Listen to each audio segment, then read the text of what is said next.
Hello नमस्ते टसिदिले सबैलाई यो चाहिँ मेरो फर्स्ट भिडियो सो म चाहिँ मेरो छोटो परिचय दिन चाहन्छु। मेरो नाम चाहिँ विकास अधिकारी, ओरिजिनली नेपाल काठमाडौँबाट, अहिले चाहिँ न्युयोर्कमा बस्छु। म आएको चाहिँ 3 वर्ष हुन लाग्यो अनि न्युयोर्कमा आएर मैले फर्स्ट काम चाहिँ एयरपोर्टमा गर्यो। त्यो पनि बिहान 4 बजे उठेर जानु पर्थ्यो। त्यसपछि उबर इट्स गर्यो, फेरि भएन, फेरि नाइट ड्युटी होटलमा पनि गरियो एज अ हाउसम्यान। तर अब अहिले चाहिँ म ग्रब गर्दैछु प्लस अनलाइन डिजिटल बिजनेस।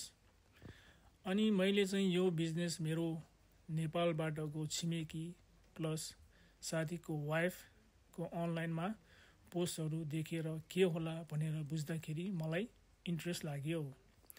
किनकि जम्मा 2-3 घण्टा गरेर घरमै बसेर फ्यामिलीसँग टाइम दिएर गर्न मिल्छ भने किन नगर्ने भनेर मैले इनरोल गरेँ यो अनलाइन डिजिटल बिजनेसमा।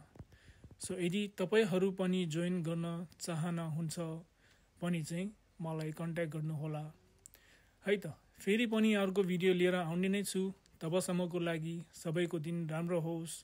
Take care, bye by.